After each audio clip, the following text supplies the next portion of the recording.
Words matter. The square stone floor of the longhouse was standing room only. A brilliant fire rippled in the rectangle pit that stood sentry in the center, running the entire length of the structure. A single row of chairs sat on each side of the fire, facing the flame. The walls were a rough, thick oak, shielding the occupants from the bitter cold.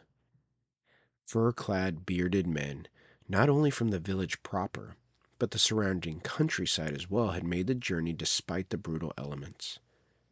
While the meeting had not even begun, the room was already at a near roar. Some of the council members had made their way to their seats in the rows, while others mingled about the crowded longhouse. He had been one of the first to arrive, finding a seat before most had even entered. His shield-bearer stood silently behind him to his right. The young man had been his protege for years and become incredibly dangerous in his own right. That said, there would never be a more faithful warrior. As he sat, taking in the tongues of fire whipping back and forth, he listened. He listened to the shouts of some, the grunts of others, and the strain in the voices. The other men, so eager to explain what needed to be done, so enthralled to share the brutality they had faced from neighboring tribes, yet so slow to listen to their brethren. Everyone had an innate desire to be heard, with few willing to hear. A behemoth of a man walked past him, beard thicker than the very furs he wore. The huge man paused in front of the seated man, eyes making contact, respect being shared without a word. The seated man stood and embraced him before returning to his seat, while the gigantic man lumbered towards his seat at the head of the fire. The seated man watched as the large man found his seat. He couldn't help but muse. The large man, as the clan leader, had quite the task before him. A room full of stubborn warriors, and he needed to get all of them to agree on a single plan. From the head of the fire, a booming "Sit" reverberated across the room. It was almost a shock to see the immediate response to the command. A room full of dynamic, mighty men, most leaders in their own right, and yet not a grumble, not a continuing conversation, just adherence to a command. The men silently shuffled to their seats, conversations cut short. All eyes looked down the length of the fire to the clan leader. He sat silently observing all those around the fire. He was not at a loss for words, but instead understood the power of allowing silence to captivate a room. The leader locked eyes with the man who had found his seat first, and with the most subtle nod began. These are unprecedented times. This is an adversary we have never faced. What say you? A massive, red-bearded man with a Skegok's axe tucked in his belt stepped forward, immediately assaulting the air with an onslaught of furious words. Midway through his second sentence, the entire room erupted in an avalanche of dialogue, each man attempting to overwhelm the next man over. Passion for their families, their villages, their land filled the air as each man sought to be heard with no consideration to hear others. The ruckus carried on for several minutes, with only two men still seated, being the clan leader and the man who had found his seat first. The man who found his seat first silently observed the group, listening to pieces of nearby conversations while collecting his thoughts. His faithful shield-bearer scanned the room, never moving from his post. As the tide of the chaos began to subside, and the men of the room began to sheepishly turn their eyes to the leader, he asked the room, "This force moving on our countryside appears to have capabilities we do not. Perhaps even capabilities we cannot overcome. What do you suggest? We gather our valuables and move west now. We call up the entire army and stand our ground." The room once again descended into chaos. As some men responding to the first two ideas shouted out, others attempted to insert their own ideas. After several more minutes of pure chaos, the leader looked to the man who found his seat first. The look spoke 1,000 words, most importantly of which was, it was time to insert himself into the conversation. The man, knowing his silence was being shattered by the clan leader, rose to his feet. His Ulfbert sword swung on his left hip, held fast by a sturdy leather belt. Initially, the chaos continued, but one by one the men realized he had stood. Every man in the room knew he did not stand unless he intended to speak, and did not speak unless he had words of value to share. The captivating power of the majestic sword demanded respect, but the authority of his words, always carefully chosen, compelled reverence. As he addressed the room, each man slowly fell subject to the wisdom and intentionality of his words. Not only did he not waste a thought, he did not even waste a word. The bearded, mighty men of the room slowly found their seats, listened, and nodded. The clan leader silently observed, knowing this was going to be the result, and knew the unity of the men in the room would be commanded by the words of the man who found his seat first.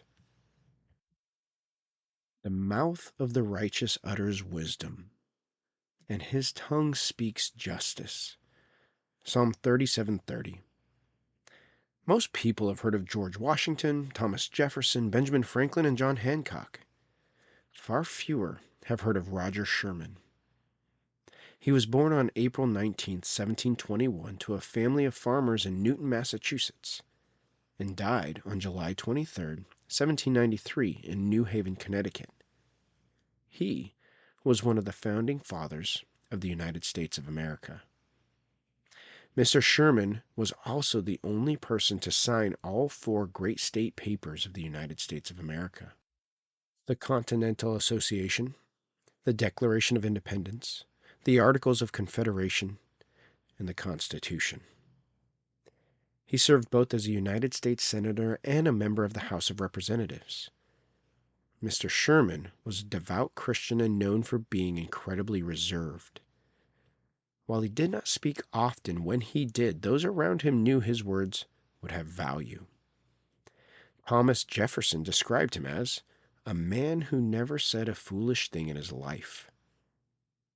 He was not known for his ability to speak, and in fact was even described as awkward.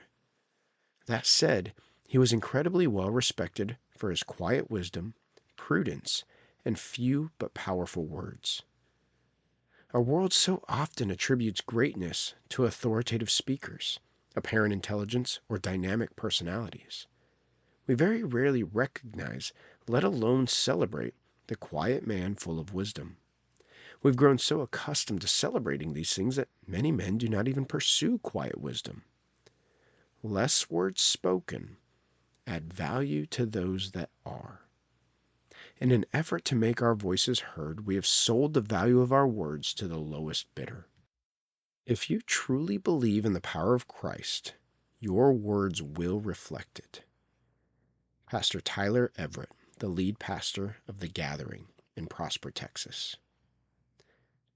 To quote the late, great Voddie Baucham one more time, if you can't say amen, you better say ouch. Social media has created a world in which worthless words can be exchanged with people we don't know, in which no real-world consequences exist. This repeated behavior has translated into our culture, where we find people willing to say things that would have the Founding Fathers question if the American Revolution was worth it. To any casual observer, it is very easy to understand this is not sustainable. In the book series Harry Potter, J.K. Rowling built arguably one of the most captivating characters to exist in print, Albus Dumbledore. He is one of, if not the most powerful character in the books. Yet, all throughout the books, he is found consciously observing most situations, often with a twinkle in his eye. The character is brilliantly written because he does not use his words to tell everybody how wise he is. He does not use his abilities to show everybody how powerful he is. He silently observes, and in those few moments he speaks, everyone in the room listens, even his enemies. Let's do a brief test. Number 1, open your mouth. Number 2, close your mouth.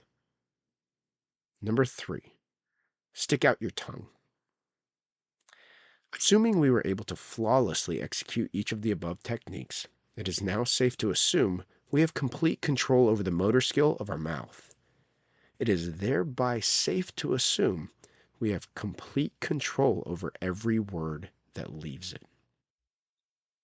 We've been taught to respond with emotion. Nonsense. We've been taught to respond in anger. Utter nonsense. We've been taught our words are just words and do not carry power. Outright lie. So also the tongue is a small member, yet it boasts of great things. How great a forest is set ablaze by such a small fire. James 3:5. The quantity of verses in the Bible dedicated to the power and influence of words is hard to calculate. That said, they are many. There's no debate.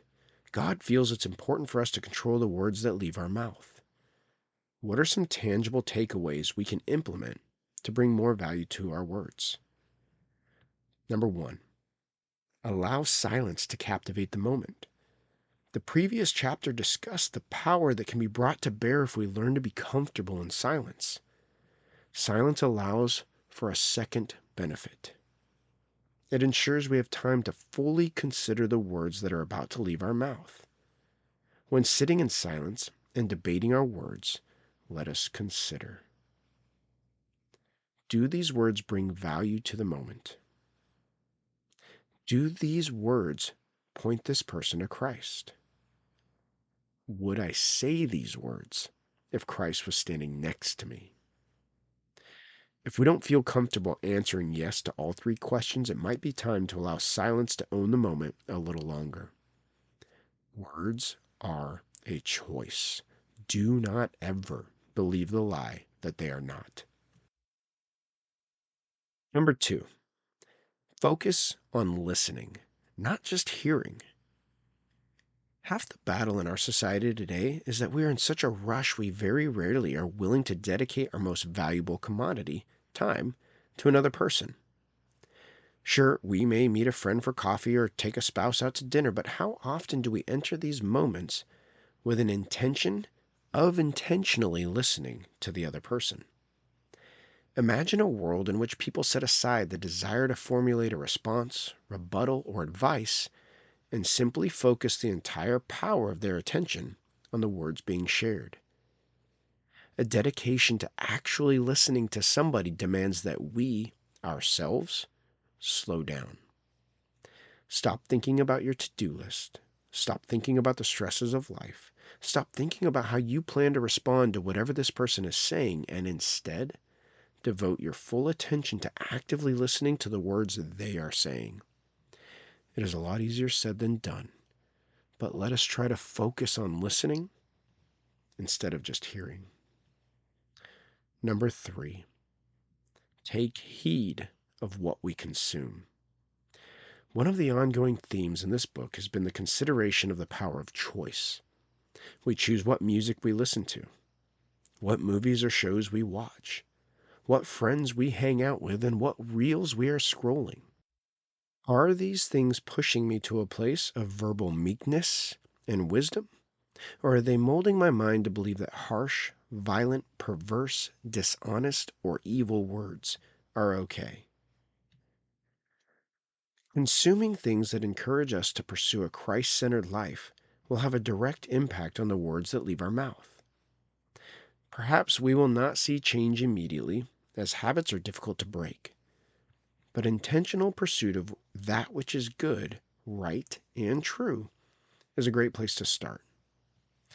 Get in His Word daily. Be in prayer throughout the day. If this concept is new to you, do not feel like our prayers need to sound like an excerpt from the King James Bible. God wants a real and authentic relationship with you. In the same way you would text or call a spouse, parent, friend, that you care deeply about, God is hoping to receive that same intimate communication. Give him an opportunity to consume your heart and mold your tongue. Words have started, won, and lost more wars than any weapon in history. Words have led to divorce. Words have driven moral decay. Words have alienated families and friends. Words have created new church denominations. Words spoken by our Creator form the universe. Words have prayed prayers that led to miracles. Words have initiated relationships and kick-started new marriages. Words have built friendships. The reality is, our words are the most impactful tool we have at our disposal. If we want to be where the buck stops, one of the most important places to start is our words.